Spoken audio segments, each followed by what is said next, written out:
பெருமாள்ல பெரியோர்களே,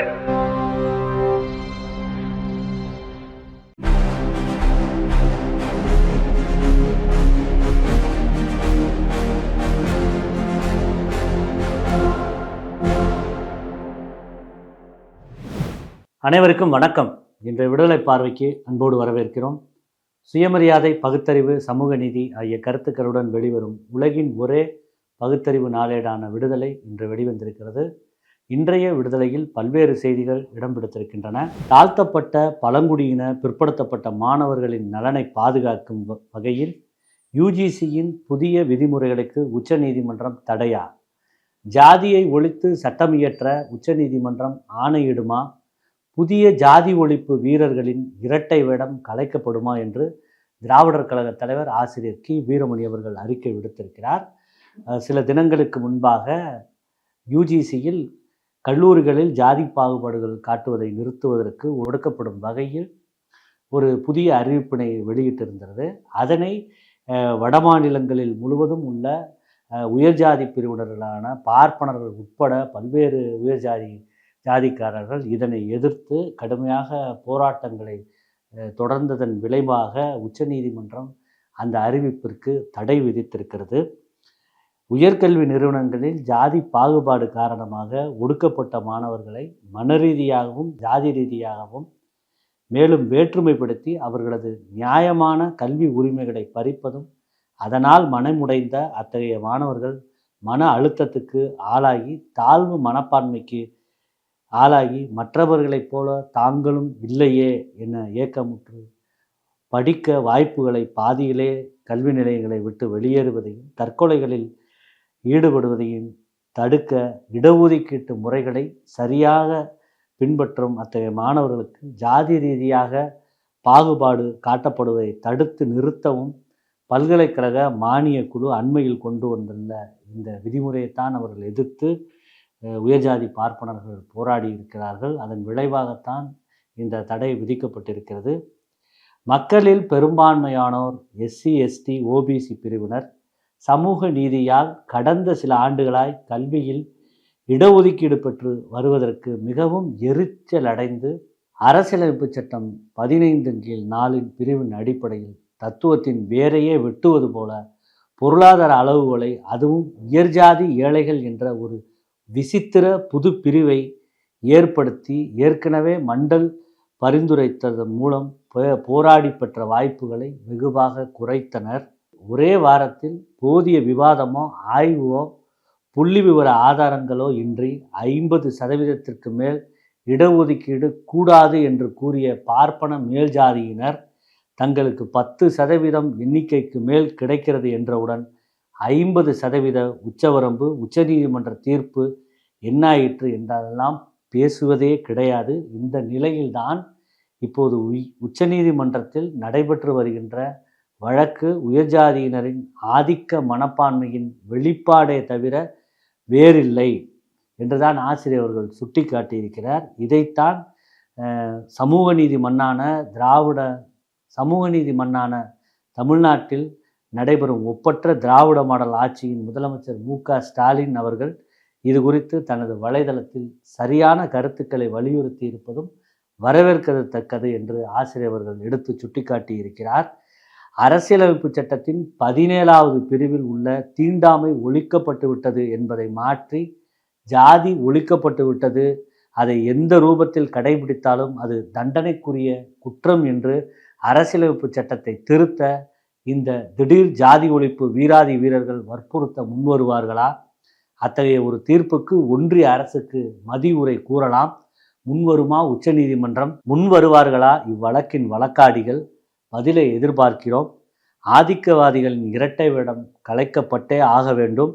பாதிப்புக்குள்ளான ஒடுக்கப்பட்டோர் அனைவரும் ஓரணியில் ஒன்று திரண்டு இம்மாதிரி எதிர்ப்புகளை முளையிலேயே கிள்ளி எறிய முன்வர வேண்டும் என்று ஆசிரியர்கள் அறிக்கையின் வாயிலாக வேண்டுகோள் விடுத்திருக்கிறார்.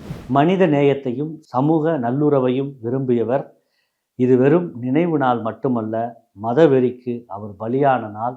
ஆம், இன்றைக்கு நாட்டு தந்தை என்று வெகு மக்களால் பலராலும் கொண்டாடப்படும் அண்ணல் காந்தியாரின் 79வது நினைவு நாள்.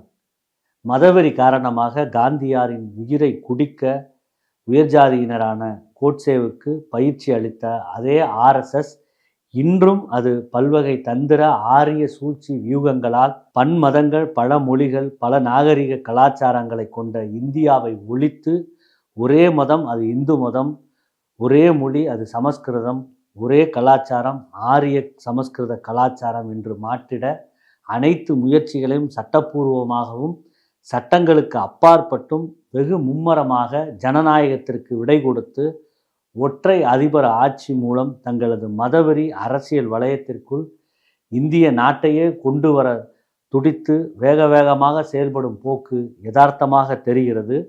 அனைத்து அரசியல் அங்கங்களையும் காவிமயமாக்குவது ஒன்றிய அரசின் அன்றாட பணியாகி வருகிறது. அண்ணல் காந்தியார் பெயர் கூட கிராமப்புற வேலைவாய்ப்பு திட்டத்திலிருந்து அகற்றப்பட்டு ராம்ஜிக்கள் அந்த இடத்தில் ஆதிக்கம் செலுத்த துணிந்து விட்டனர். பாஜக ஆளும் மாநிலங்களில் சிறுபான்மை சமுதாய மக்கள் நிலையோ மிக மிக பரிதாபத்துக்குரியதாக உள்ளது. எனவே இந்நாளில் எடுத்துக்கொள்ளப்பட வேண்டிய ஒரே உறுதிமொழி மதவெறி மாய்த்து மனிதநேயம் காப்போம் என்பதே என்று திராவிடர் கழக தலைவர் ஆசிரியர் அவர்கள் அறிக்கையின் வாயிலாக கேட்டுக்கொண்டிருக்கிறார். சாமதான தண்ட பேதத்தை பயன்படுத்துவதுதான் பாஜகவின் பழக்கம் என்று ஒன்றிய மேனாள் அமைச்சர் ப. சிதம்பரம் அவர்கள் காரைக்குடியில் நடைபெற்ற செய்தியாளர்கள் சந்திப்பில் கூறியிருக்கிறார். பழைய பாரம்பரியத்தை பின்பற்ற சங்கராச்சாரியார் தயாரா என்று இன்றைய விடுதலை தலையங்கம் கேள்வி எழுப்பியிருக்கிறது. எழும்பூரில் ஒரு தனியார் மண்டபத்தில் நடைபெற்ற 1000 மாணவியர் பங்கேற்ற சகஸ் அதல பத்மாரதானம் என்ற ஸ்லோகம் பாடும் நிகழ்ச்சி அண்மையில் நடந்திருக்கிறது. அதில் விஜயேந்திர சரஸ்வதி சுவாமிகள் பேசியிருக்கிறார். நம் பாரம்பரியத்தை அடுத்த தலைமுறைக்கு எடுத்து செல்லும் நிகழ்ச்சியான இந்த ஸ்லோகம் பாடும் நிகழ்ச்சி 6வது ஆண்டாக நடைபெறும். இந்த நிகழ்ச்சி குழந்தைகளின் மனதில் நம் பாரம்பரியத்தின் வேர்களை ஆராயும் உத்வேகத்தை தரும். எந்த நிலையிலும் நம் பாரம்பரியத்தை மறக்கவோ விட்டு கொடுக்கவோ கூடாது என்று பேசியிருக்கிறார். அதனை ஒட்டிதான் இன்றைக்கு விடுதலை தலையங்கம் கேள்வி எழுப்பியிருக்கிறது. இந்த செய்தியானது விடுதலையில் 26/1/2026 அன்று வெளியாகி இருக்கிறது. அதற்கு தான் இன்றைக்கு விடுதலையின் தலையங்கத்தில் நம் பாரம்பரியம் என்று புகழ்ந்து தள்ளுகிறாரே காஞ்சி சங்கராச்சாரியார், அது என்ன நமது பாரம்பரியம், அதை விளக்க வேண்டியது தானே. சமுத்திரத்தை தாண்டி போகக்கூடாது என்பதுதான் பார்ப்பனர்களின் இந்து சாஸ்திரம் கூறுகிறது.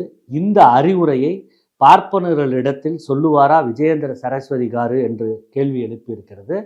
பழைய நாளில் பிராமணன் பிச்சை எடுப்பான், மற்ற ஜாதிக்காரர்கள் நாம கொடுத்தாலும் வாங்கி கொள்ள மாட்டார்கள். பிச்சைக்கார பார்ப்பன தெரு என்று கும்பகோணத்தில் ஒரு தெரு கூட இருக்கிறது.